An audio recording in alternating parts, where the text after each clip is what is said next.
A sad tale's best for winter, and A Winter's Tale is very sad. We're going to end our semester with one of the late comedies. It's often called romance. Check the next video on what a romance is. Um, a melancholy thing where this is not a pure comedy anymore. It is tragicomic. It is from very much projected from the older man's point of view.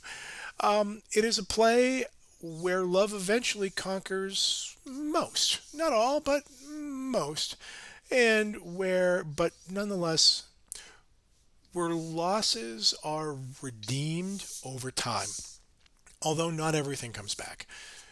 Leontes, whether he deserves it or not, maybe especially because he doesn't deserve it, gets back enormous amounts of what he's lost, but he doesn't get back everything.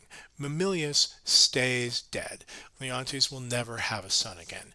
Antigonus, who is chased off stage with maybe the most famous of all stage directions in Shakespeare, Exit Pursued by a Bear, is never coming back because he has been pursued by a bear.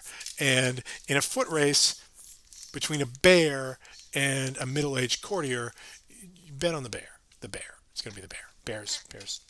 You cannot outrun the bear. This is why you always, if you need to outrun a bear, you need a slow friend.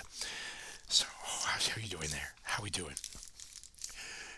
One of the most formally innovative moments in A Winter's Tale is the leap in time in the middle, where the chorus comes out and just says, "Hi, I'm time. I'm going to move us forward.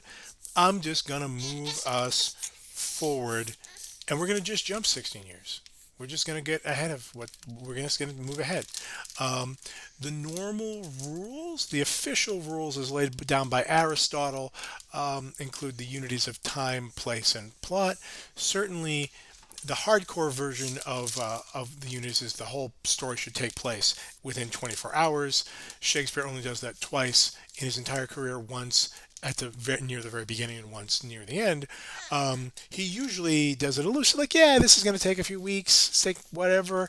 The history plays telescope years. Here is a moment where we do a major jump, right? Where we have a bunch of acts that are going to, like, we're in one kingdom, and then we're going to jump. We're going to jump from Sicily to Bohemia, and 16 years ahead. Boom, just like that, because we can. Yes. Um, this is a play. This is a play about screwing up, about being bad. We also have the culmination, in some ways, of Shakespeare's intermittent career-long fascination with male jealousy.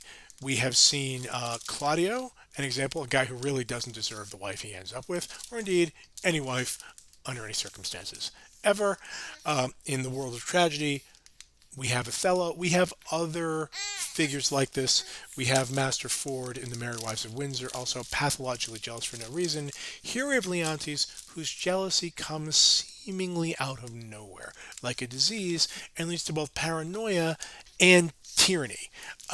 He becomes a tyrannical monarch who cannot be trusted,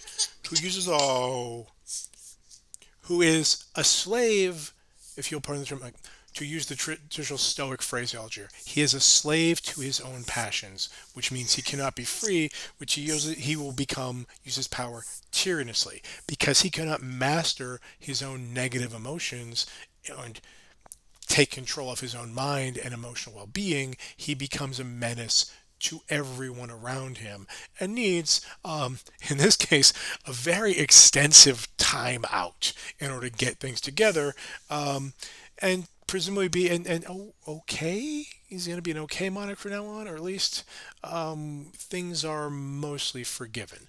We also end with the amazing coup de theatre, this kind of spectacular moment of the statue coming to life. We will talk much more about the statue coming to life.